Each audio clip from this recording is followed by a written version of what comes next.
देख रहे हैं सीधा संवाद में हूं प्रकाश जायसवाल।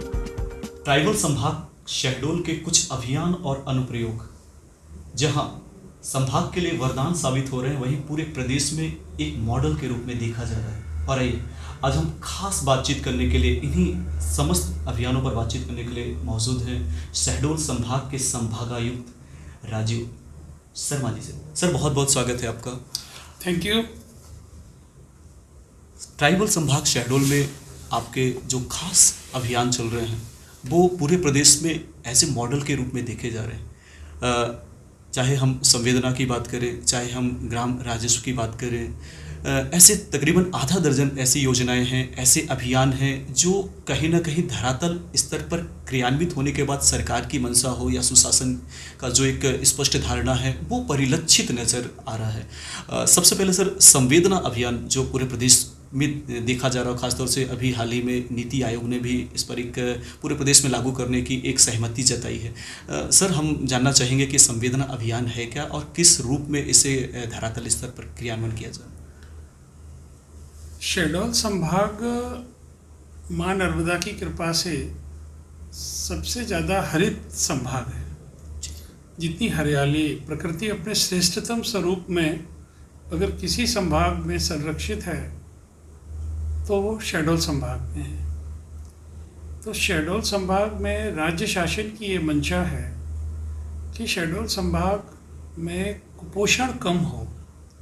तो राज्य शासन की उसी मंशा को क्रियान्वित करने के लिए हमने यहाँ अपने कलेक्टरों के साथ मिलकर, महिला बाल विकास और हेल्थ के अधिकारियों के साथ मिलकर और यहाँ के सभी विभागों के साथ बैठक करके और मीडिया के साथ भी फीडबैक लेकर संवेदना अभियान को प्रारंभ किया। तो जो संवेदना अभियान है यह शहडोल संभाग के हर नागरिक, हर ग्रामीण का अभियान है। संवेदना अभियान इस बात की चिंता करता है कि गर्भवती माताओं को प्रॉपर खुराक मिले, उनको डाइट मिले। संवेदना अभियान ये चिंता करता है कि हमारे जो नवजात शिशु हैं उन्हें जन्म के बाद जो सुरक्षा और जो संबल मिलना चाहिए वो उनको मिले। जी। संवेदना अभियान ये सुनिश्चित करता है कि हमारे आंगनबाड़ी केंद्र नियमित रूप से खुले और शिशुओं को और शिशुवती माताओं को भी वहाँ वो सभी सुविधाएं प्राप्त हों जो केंद्र शासन और राज्य शासन की योजनाओं से चल रही है। तो संवेदना अभियान का मुख्य उद्देश्य है शहडोल संभाग में लंबे समय से व्याप्त कुपोषण को कम करते हुए इसे समाप्त करना और यहाँ की आने वाली पीढ़ी सशक्त हो, स्वस्थ हो, इसके लिए सभी संभव प्रयास करना।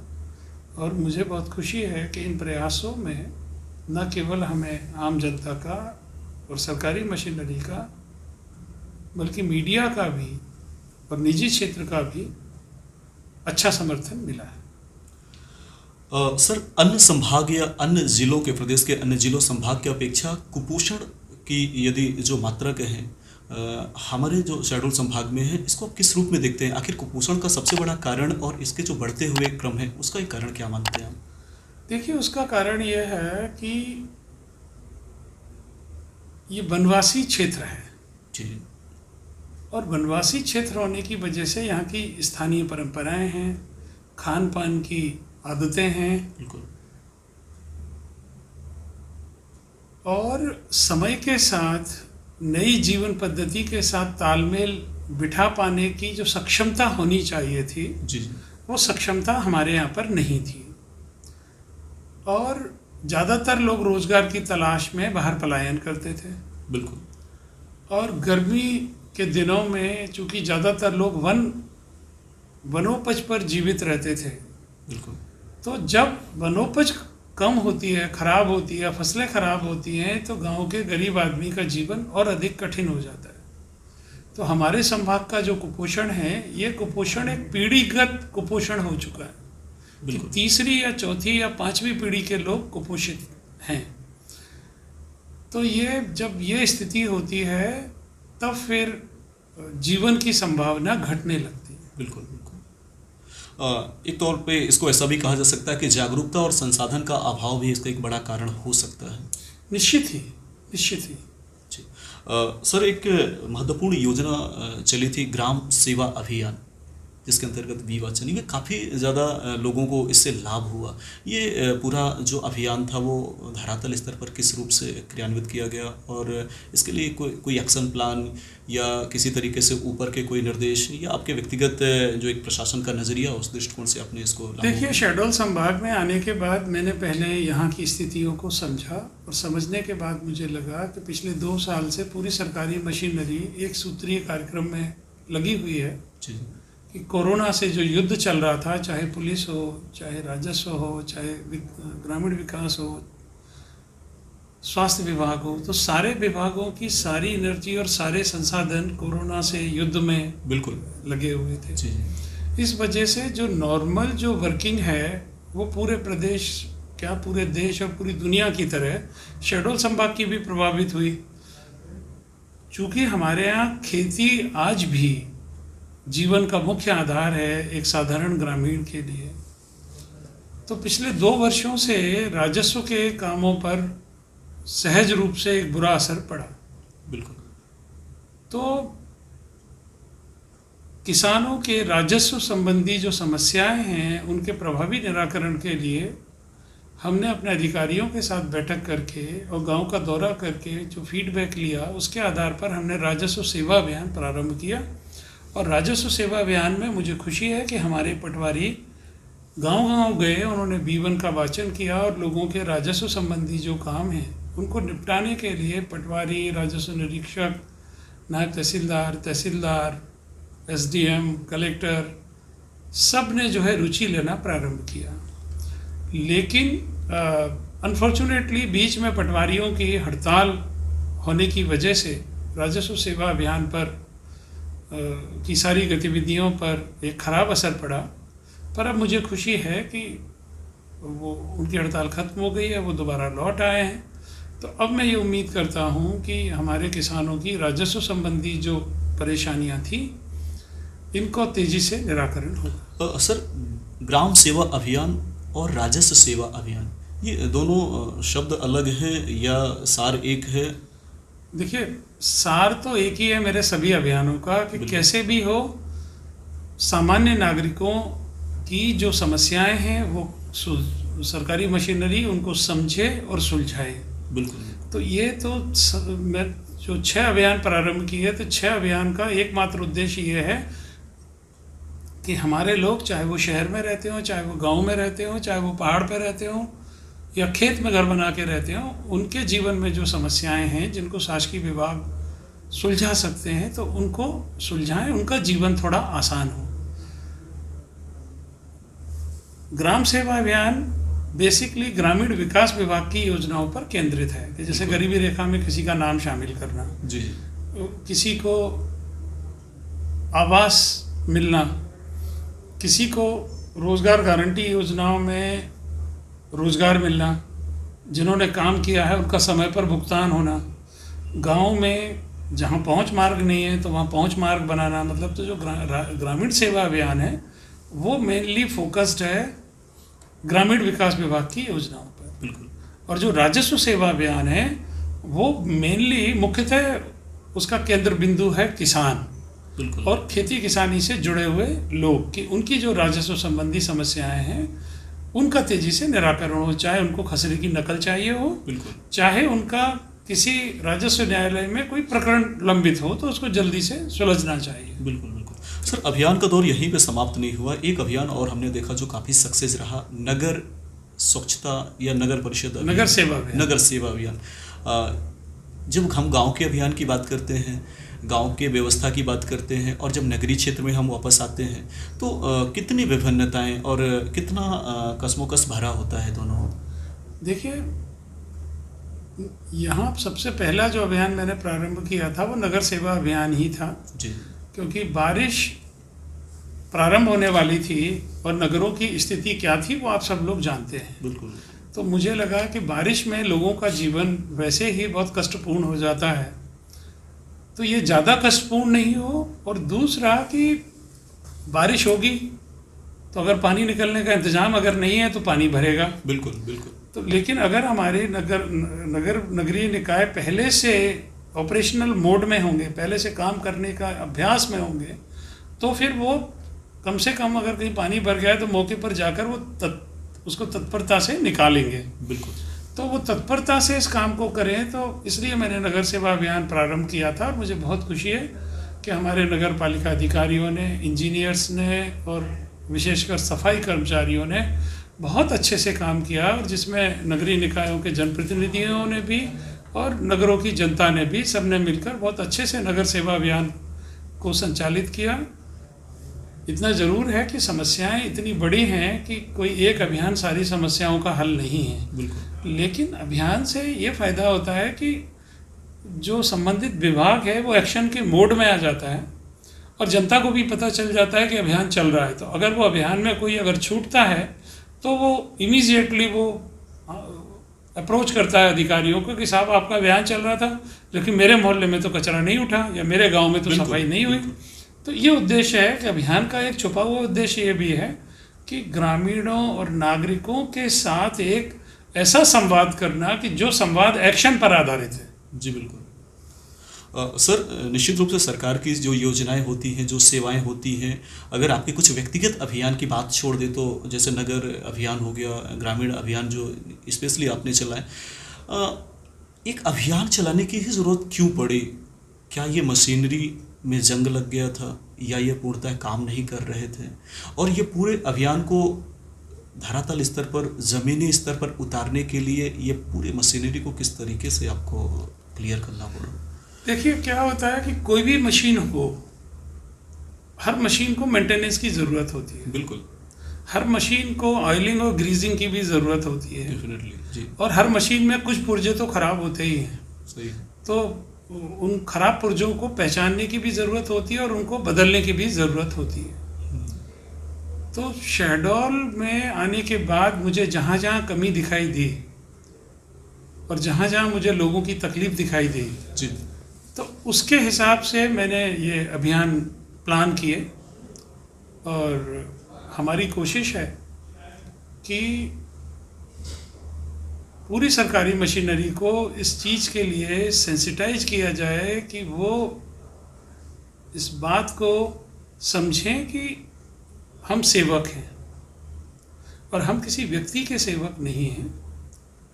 हम उस भारत माता के सेवक हैं कि जो गांव से लेकर झुग्गी बस्तियों तक और बाज़ारों से लेकर महलों तक और महलों से लेकर खेत खलिहानों तक रहती है। हम उस संविधान के सेवक हैं कि जो इस बात की गारंटी देता है कि भारत के सभी नागरिक बराबर हैं। तो अगर भारत के सब नागरिक बराबर हैं तो हमारी ये जिम्मेदारी बनती है कि हम उन्हें बराबर की सेवाएं दें। हमारी जो सेवाएं और हमारी योजनाएं हैं ये केवल पॉश कॉलोनियों और बड़े शहरों की चमकती हुई कॉलोनियों में सीमित ना रह जाएं, बल्कि दूर दराज गांव खेड़े में बैठे हर व्यक्ति तक पहुँचें। जी। यही भाव जगाने के लिए हम लोग कोशिश कर रहे हैं। सर, जो महत्वपूर्ण अभियान थे वो पूरे प्रदेश में एक मॉडल के रूप में देखे जा रहे हैं। हम अखबारों में भी हमने पढ़ा है और एक चर्चा का विषय भी पूरे बना हुआ, चाहे प्रिंट मीडिया हो या इलेक्ट्रिक मीडिया हो। आप इसको किस रूप में देखते हैं? मैं इसको इस रूप में देखता हूँ कि साधारण नागरिक का जीवन बहुत कठिन है, और कोरोना ने तो ऐसा कर दिया कि साधारण नागरिक तो क्या, विशिष्ट नागरिकों के जीवन में भी संघर्ष खड़े हो गए। बड़े बड़े उद्योगपति जिनके बड़े बड़े होटल थे, टॉकीजें थी, मॉल थे, जिनका बहुत अच्छा व्यापार था, वो लोग भी 2 साल से पूरा व्यापार कोरोना की वजह से तहस नहस हालत में हैं। तो वो लोग भी बहुत कष्ट में हैं। तो मैं इस रूप में देखता हूँ कि मेरे जो अभियान हैं ये एक परेशान लोगों के जख्मों पर मरहम लगाने की हमारी मामूली सी कोशिश है। बिल्कुल। सर, यदि इन योजनाओं को छोड़ दें तो उसके बाद हम जब प्रोत्साहन की बात करते हैं, पूरे संभाग में युवाओं में अच्छा खासा उत्साह देखने को मिल रहा है। आपकी जो फुटबॉल क्रांति है वाकई युवाओं में खेल के प्रति एक क्रांति पैदा कर दी है। आखिर ये पूरा जो क्रांति आपने क्रांति का नाम दिया है, फुटबॉल और क्रांति। फुटबॉल क्रांति शहडोल संभाग के नागरिकों और प्रशासन, इनका ऐसा प्रयास है कि जो जल्दी ही पूरे देश का ध्यान खींचेगा। और मुझे उम्मीद है कि हम शहडोल संभाग को और हमारे गांवों को और हमारे शहरों को फुटबॉल के एक बड़े प्रतिभा उत्पादन करने वाली फैक्ट्री के रूप में बदल सकेगी। बिल्कुल। गांव-गांव में फुटबॉल क्रांति के तहत गांव-गांव में हमारे जो सरपंच और सचिव हैं, उनको ये जिम्मा दिया है, जिला पंचायत के मुख्य कार्यपालन अधिकारियों और जनपद के सीईओज को ये जिम्मा दिया है कि वो अपने अपने कलेक्टर के नेतृत्व में अपने अपने ज़िले में हर गांव में फुटबॉल क्लबों का गठन करें। और चूंकि हर गांव में हो रहा है, पूरे संभाग में हो रहा है और अभी तक 500 से ज़्यादा क्लब गठित हो चुके हैं। बिल्कुल। तो जो बच्चे और जो युवा पीढ़ी आजकल ज़्यादातर समय मोबाइल में और इंटरनेट में बिल्कुल बिल्कुल व्यस्त रहती है, तो ये जब खेल के मैदानों पर जाएंगे और खेलेंगे तो इन्हें फुटबॉल की ज़रूरत होगी।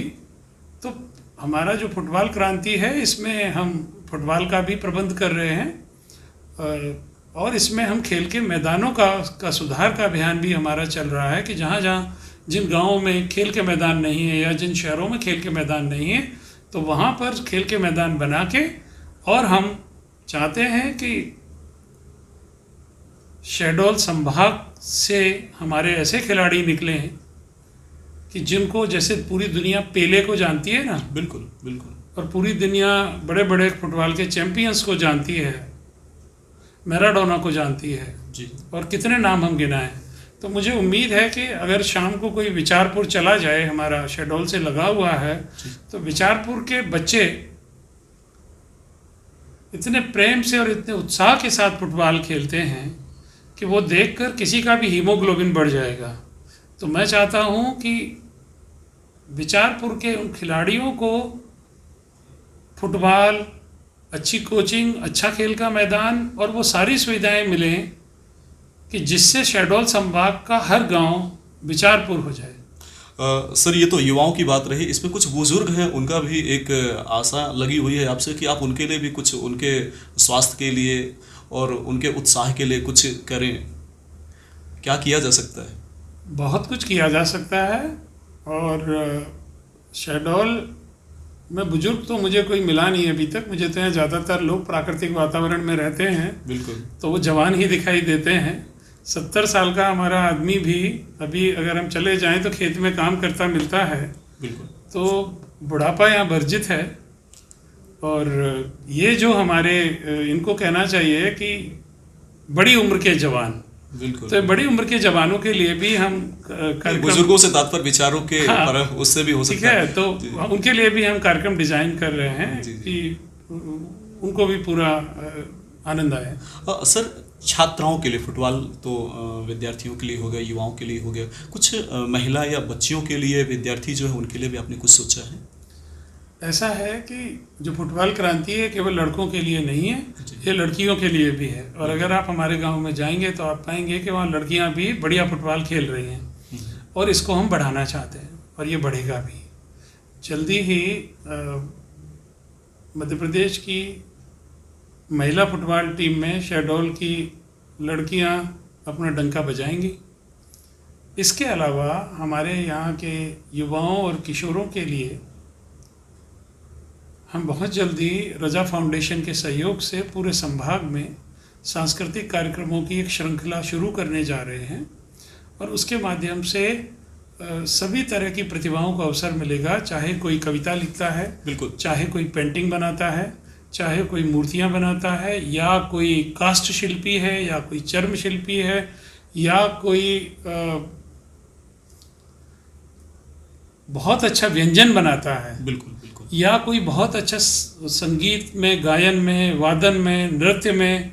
तो हमारी कोशिश यह है कि शहडोल के युवाओं के बीच में अगर किसी भी किस्म की प्रतिभा है, बिल्कुल बिल्कुल, तो उस प्रतिभा को हम बहुत जल्दी एक बड़ा मंच देने जा रहे हैं। बिल्कुल सर, चूंकि अब एक साहित्यकार भी हैं, इस रूप से लोगों की उम्मीद और अपेक्षाएं और बढ़ जाती हैं कि साहित्य के क्षेत्र में भी कुछ उन्हें कुछ नया मिलने वाला है। सर, संवाद के इस रूप को थोड़ा सा हम मोड़ना चाहेंगे और हमने खनिज माफिया का नाम सुना है, भूमि माफिया का नाम सुना है, लेकिन हाल ही में आपने खाद्यान्न माफिया का नाम लिया है और कड़े संकेत दिए। आखिर क्या करना चाहते हैं? मैं एक लाइन में ये कहूँगा कि कोई भी व्यक्ति जो विधि विरुद्ध काम कर रहा है उसके ऊपर हमारी निगाह है, और जल्दी ही आप देखेंगे कि जो भी गड़बड़ी करेगा उसको भुगतना पड़ेगा, उसके खिलाफ कार्रवाई होगी और कड़ी कार्रवाई होगी। चूंकि अन्य संभागों की अपेक्षा शहडोल संभाग को व्यवस्था हो या सरकारी नीतियों के क्रियान्वयन को लेकर हो, आप दोनों में कितनी विभिन्नताएं दिखते हैं, खासतौर से ट्राइबल संभाग की यदि बात करें हम तो? देखिए, ऐसा है कि शहडोल संभाग को मध्य प्रदेश शासन ने, बहुत फोकस है मध्य प्रदेश शासन का और माननीय मुख्यमंत्री जी का विशेषकर, बिल्कुल, कि शहडोल संभाग पूरे प्रदेश में सबसे तेजी से प्रगति करने वाला संभाग है, नया संभाग होने के बाद भी। कि आप सोचिए कि किसी दूसरे इलाके को मैं नहीं समझता कि दो दो विश्वविद्यालय मिले हों, एक पूरा संभाग घोषित कर दिया गया हो। बहुत बड़े बड़े ज़िले हैं जो बहुत दिनों से मांग कर रहे हैं, लेकिन वो संभाग वहाँ नहीं हुआ, लेकिन मध्य प्रदेश शासन ने शहडोल को संभाग बनाया। दो दो विश्वविद्यालय यहाँ पर है, केंद्र सरकार का अमरकंटक विश्वविद्यालय और दूसरा पंडित शंभूनाथ शुक्ल विश्वविद्यालय। ये दोनों विश्वविद्यालयों को मैं इस इलाके के विकास के इंजन के रूप में देखता हूँ। अगर इंडस्ट्रीज़ की बात करें तो जितनी इंडस्ट्रीज़ पिछले समय में यहाँ पर आई हैं, तो मध्य प्रदेश के किसी भी दूसरे संभाग से शहडोल कम नहीं है।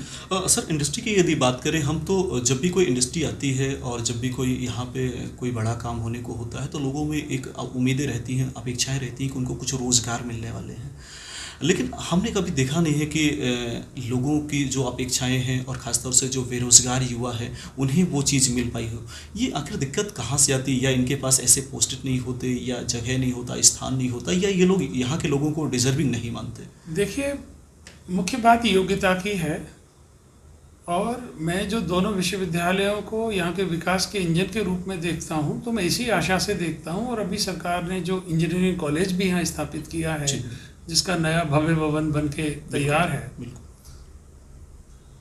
कि आप एक बात समझ लीजिए कि कोई भी इन्वेस्टर आएगा तो उसको ना तो इस बात से मतलब है कि आप यहाँ के रहने वाले हैं, ना उसको इस बात से मतलब है कि आप सोचते क्या हैं।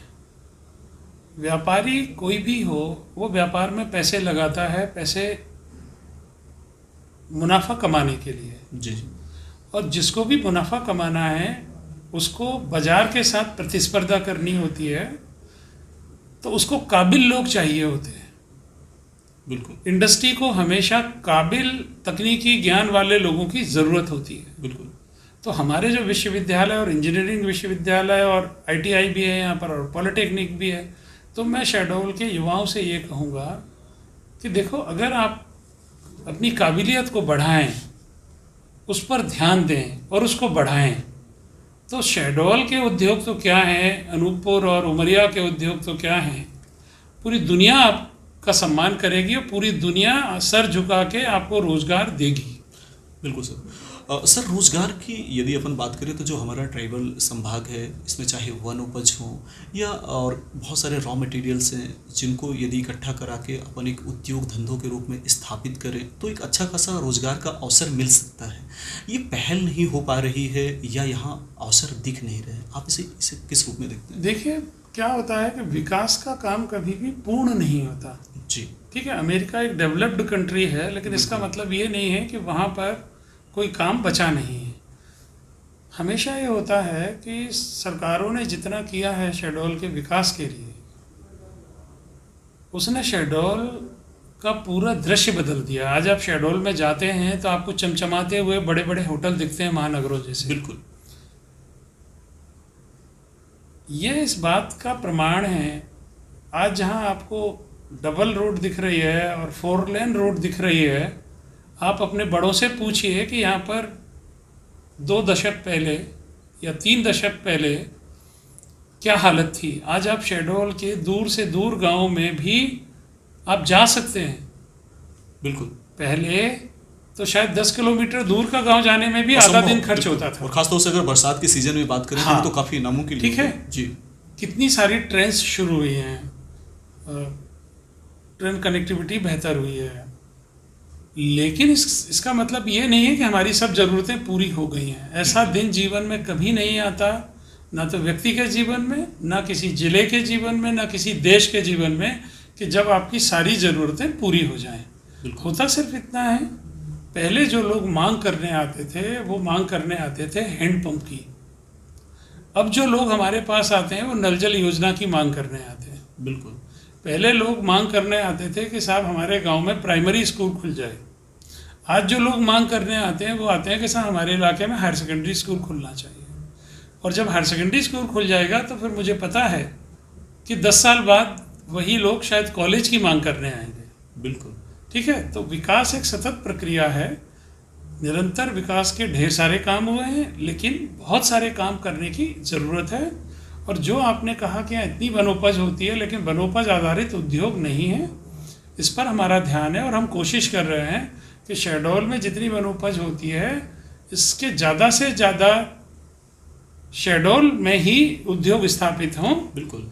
और जिससे कि हमारे लोगों को थोड़ा और ज़्यादा रोजगार मिले। बिल्कुल सर, पर्यटन की यदि बात करें तो अमरकंटक, बांधवगढ़ जैसे हमारे यहाँ सौंदर्य स्थल हैं, किस रूप में हम इस पूरे संभाग को और बढ़ा सकते हैं?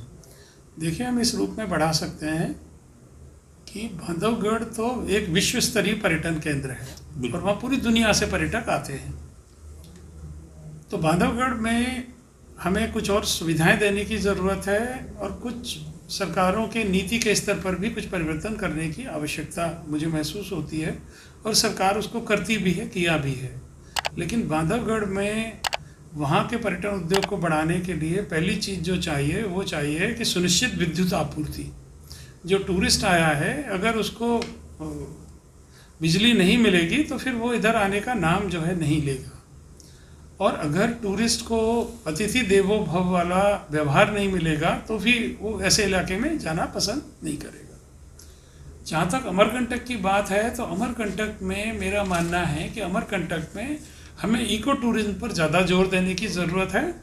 वहाँ पदयात्रियों की संख्या बढ़ाने की ज़रूरत है, क्योंकि अमरकंटक में जो जैव विविधता है और जो प्राकृतिक संपदा वहाँ पर है उसको प्रदूषण से बचाने की ज़रूरत है, उसको नष्ट होने से बचाने की ज़रूरत है, उसको अनुचित मानवीय हस्तक्षेप से भी बचाने की आवश्यकता है। तो उस दिशा में हम काम कर रहे हैं। सर, नगर की जनता की ओर से एक सवाल, चूँकि ये विराट भूमि है और हमेशा से ये कहा गया है कि यहाँ पे 365 तालाब हुआ करते थे, लेकिन अब गिने चुने तालाब ही बचे हैं, वो अतिक्रमण के चपेट में आ चुके हैं।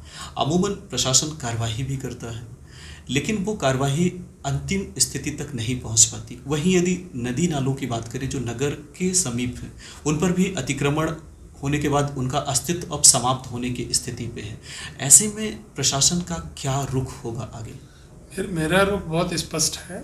मैंने प्रशासनिक अधिकारियों को सरल शब्दों में ये निर्देश दिए हैं कि हमें वाटर स्ट्रीम्स को, चाहे वो कोई छोटा सा झरना हो या कोई देहाती नाला या नदी हो, इनको बचाने की ज़रूरत है और इनको बढ़ाने की ज़रूरत है। बिल्कुल। बारिश के दिनों में